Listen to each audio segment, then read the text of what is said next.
kind of crazy dream would persuade you to think of trying to take on the auto industry and build an all-electric car? Well, it goes back to when I was in university. I thought about what are the problems that are most likely to affect the future of the world, or future of humanity. I think it's extremely important that we have sustainable transport and sustainable energy production. That sort of overall sustainable energy problem is the biggest problem that we have to solve this century, independent of environmental concerns. In fact, even if producing CO2 is good for the environment, given that we're going to run out of hydrocarbons, we need to find some sustainable means of operating. Most of American electricity comes from burning fossil fuels. How can an electric car that plugs into that electricity help? Right. There's two elements to that answer. One is that even if you take the same source fuel and produce power at the power plant and use it to charge electric cars, you're still better off. So if you take, say, natural gas, which is the most prevalent hydrocarbon source fuel, if you burn that in a modern General Electric natural gas turbine, you'll get about 60% efficiency. If you put that same fuel in an internal combustion engine car, you get about 20% efficiency. And the reason is, in the stationary power plant, you can afford to have something that weighs a lot more, is voluminous, and you can take the waste heat and run a steam turbine and generate a secondary power source. So, in effect, even if you take in transmission losses into account and everything, even using the same source fuel, you're at least twice as better off charging an electric car than burning it at the power plant. Okay. That scale delivers efficiency. Yes, it does. And then the other point is we have to have sustainable means of power generation anyway, electricity generation. So given that we have to solve sustainable electricity generation, then it makes sense for us to have electric cars as the mode of transport. So we've got some video here of the Tesla being assembled, which if you could play that first video. So what is innovative about this process in this vehicle? Sure. So in order to accelerate the advent of electric transport, and I should say that I think actually all modes of transport will become fully electric, with the ironic exception of rockets. There's just no way around Newton's third law. The question is, how do you accelerate the advent of electric transport? And in order to do that for cars, you have to come up with a really energy-efficient car. So that means making it incredibly light. And so what you're seeing here is the only all-aluminum body and chassis car made in North America. In fact, we applied a lot of rocket design techniques to make the car light despite having a very large battery pack. And then it also has the lowest drag coefficient of any car of its size. So as a result, the energy usage is very low, and it has the most advanced battery pack, and that's what gives it the range that's competitive. So you can actually have on the order of a 250-mile range. I mean, those battery packs are incredibly heavy, but you think the math can still work out intelligently by combining light body, heavy battery, you can still gain spectacular efficiency. Exactly. The rest of the car has to be very light to offset the mass of the pack, and then you have to have a low drag coefficient so that you have good highway range. In fact, customers of the Model S are sort of competing with each other to try to get the highest possible range. I think somebody recently got 420 miles out of a single charge. Bruno Bowden, who's here, did that, broke the world record. 425. That was the good news. The bad news was to do it, he had to drive at 18 miles an hour constant speed and got pulled over by the cops. Yeah, I mean, you can certainly drive. If you drive at sort of 65 miles an hour under normal conditions, 250 miles is a reasonable number. Let's show that second video showing the Tesla in action on ice. Not at all a dig at the New York Times, this, by the way. What is the most surprising thing about the experience of driving the car? In creating an electric car, the responsiveness of the car is really incredible. So we want to really have people feel as though they've almost got a mind meld with the car. So you just feel like you and the car are kind of one. And as you corner and accelerate, it just happens, like the car has ESP. You can do that with an electric car because of its responsiveness. You can't do that with a gasoline car. I think that's really a profound difference, and people only experience that when they have a test drive. I mean, this is a beautiful but expensive car. Is there a roadmap where this becomes a mass market vehicle?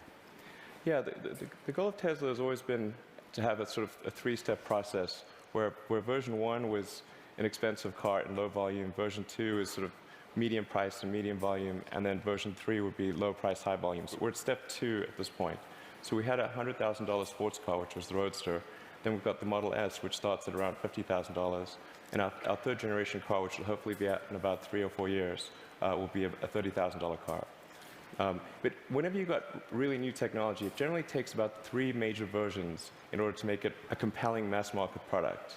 And so I think we're making progress in that direction, and I feel confident that we'll get there. I mean, right now, if you've got a short commute, you drive, you can get back, you can charge at home.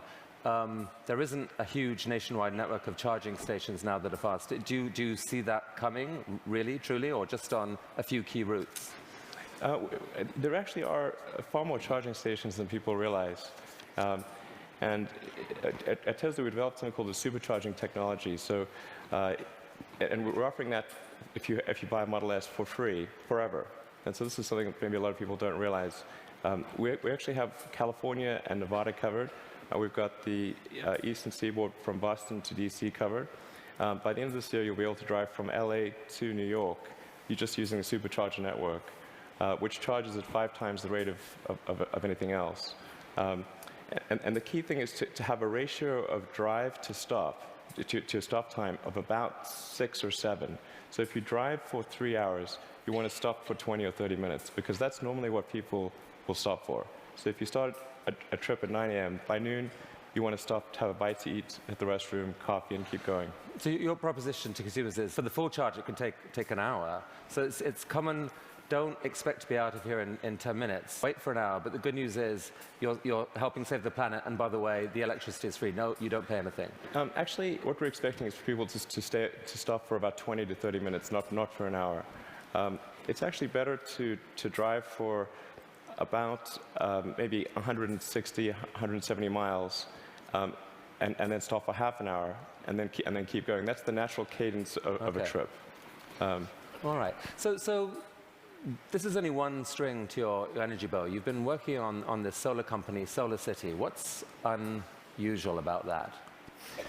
Well, as I mentioned earlier, we have to have sustainable electricity production as well as consumption. So I'm quite confident that the primary means of power generation will be solar. I mean, it's really indirect fusion is what it is. We've got this giant fusion generator in the sky called the sun. And we just need to tap a little bit of that energy for purposes of human civilization. Most people know but don't realize they know is that the world is almost entirely solar-powered already. If the sun wasn't there, we'd be a frozen ice ball at 3 degrees Kelvin. And the sun powers the entire system of precipitation. The whole ecosystem is solar-powered. But in a gallon of gasoline, you have effectively thousands of years of sun power compressed into a small space. So it's hard to make the numbers work right now on solar and to remotely compete with, for example, natural gas, fracked natural gas. How are you going to build a business here? Well, I'm confident that solar will beat everything, hands down, including natural gas. How? It must, actually. If it doesn't, we're in deep trouble. But you're not selling solar panels to consumers. What are you doing? No, we actually are. You can buy a solar system, or you can lease a solar system. Most people choose to lease. And the thing about solar power is that it doesn't have any feedstock or operational costs. So once it's installed, it's just there. It works for decades. It'll work for probably a century. And this is so therefore the key thing to do is to get the cost of that initial installation low, and then get the cost of the financing low. So because that interest, those are the 2 factors that drive the cost of solar, and we've made huge progress in that direction. And that's why I'm confident we'll actually beat natural gas. So your current proposition to consumers is, don't pay so much up front. Let Zero. us pay zero up front. We will install panels on your roof. Yes. You will then pay. How long is a typical lease? Typical leases are 20 years. But the value proposition is, as you're sort of alluding to, quite straightforward. It's no money down, and your utility bill decreases. So Right. it's a pretty good deal. So that seems like a win for the consumer. No risk. You will pay less than you're paying now. And for you, the dream here then is that, who owns the electricity from those panels for the longer term? How do you, the company, benefit? Well, essentially, SolarCity raises a chunk of capital, and from say, a company or a bank. Google's one of our big partners here, and they have an expected return on that capital. With that capital, SolarCity purchases and installs the panel on the roof and then charges the homeowner or business owner a monthly lease payment, which is less than the utility bill. But you yourself get a sort of long-term commercial benefit from that power. You're kind of building a new type of distributed utility. Exactly. What it amounts to is a giant distributed utility. And I think it's a good thing because utilities have been this monopoly and people haven't had any choice. So effectively, it's the first time there's been competition for this monopoly because the utilities have been the only ones that own those power distribution lines, but now it's on your roof. So I think it's actually very empowering for homeowners and businesses. And you really picture a future where a majority of power in America, like within what, a decade or two, or within your lifetime, is solar? I'm extremely confident that solar will be at least a plurality of power, and most likely a majority. And I predict it will be a plurality in less than 20 years. I'd say I made that bet with someone. The definition of plurality is? More from solar than any other source. Who did you make the bet with? With a friend who will remain nameless. But, just between us. I made that bet, I think, 2 or 3 years ago. So in roughly 18 years, I think we'll see more power from solar than any other source. All right. So let's go back to another bet that you made with yourself, I guess. I mean, a kind of crazy bet. You made some money from the sale of PayPal. You decided to build a space company. Why on earth would someone do that? Got that question a lot. That's true. People would say, did you hear the joke about the guy who made a small fortune in the space industry, and he, obviously started with a large one is the punchline. And so I tell people, well, I was trying to figure out the fastest way to turn a large fortune into a small one. And they'd look at me like, oh, is he serious? And strangely, you were.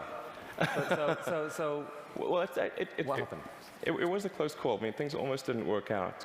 We came very close to failure, but we managed to get through that point in 2008. The goal of SpaceX is to try to advance rocket technology, and in particular to try to crack a problem that I think is vital for humanity to become a spacefaring civilization, which is to have a rapidly and fully reusable rocket. Would humanity become a spacefaring civilization? So that was a dream of yours in a way from a young age, or like you dreamed of Mars and beyond? I did build rockets when I was a kid, but I didn't think I'd be involved in this. It was really more from the standpoint of what are the things that need to happen in order for the future to be an exciting and inspiring one.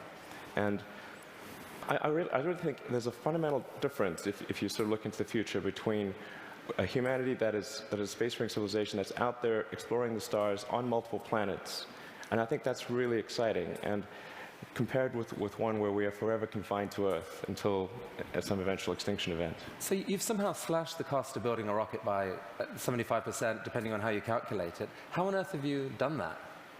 NASA has been doing this for years. How have you done this? Well, we've made significant advances in the technology of the airframe, the engines, the electronics, and the launch operation. I mean, there's a long list of innovations that we've come up with there. That they're a little difficult to communicate in this talk, but because, not least because you could still get copied, right? I mean, you haven't patented this stuff. It's really interesting to me. You didn't patent because you think it's more dangerous to patent than not to patent.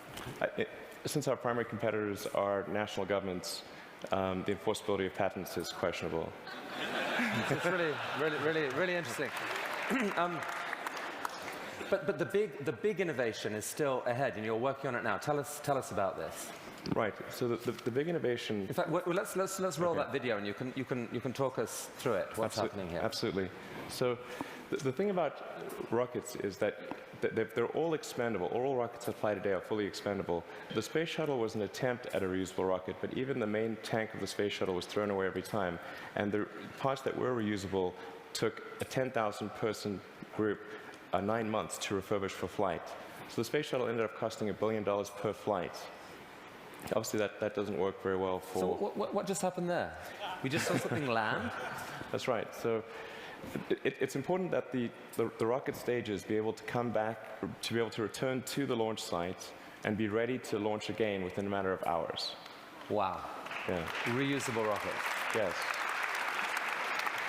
So what a lot of people don't realize is the cost of the fuel, of the propellant, is very small. It's much like on a jet. So the cost of the propellant is about 0.3% of the cost of the rocket. So it's possible to achieve, let's say, roughly 100-fold improvement in the cost of space flight if you can effectively reuse the rocket. Wow. That's why it's so important. Every mode of transport that we use, whether it's planes, trains, automobiles, bikes, horses, is reusable, but not rockets. So we must solve this problem in order to become a spacefaring civilization.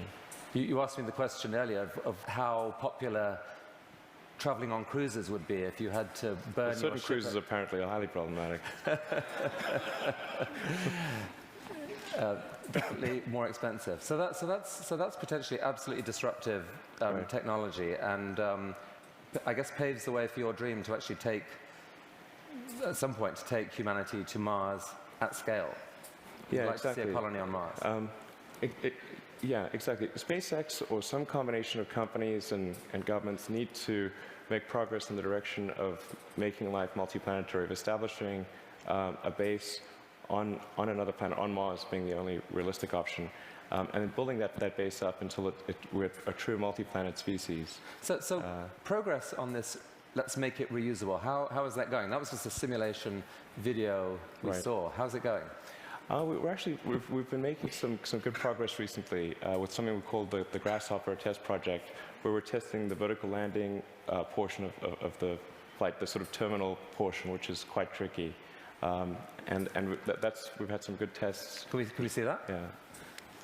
So that's just to give a sense of scale. We dressed the cowboy as Johnny Cash and bolted the mannequin to the rocket.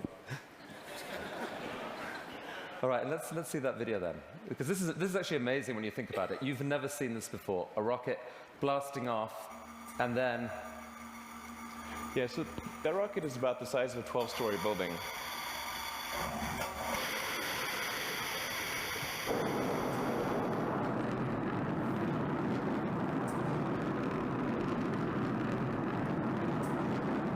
So now it's hovering at about 40 meters, and it's constantly adjusting the angle of the pitch and yaw of the main engine and maintaining roll with cold gas thrusters.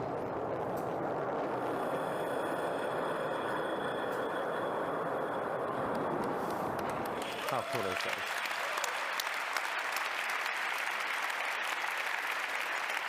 Elon,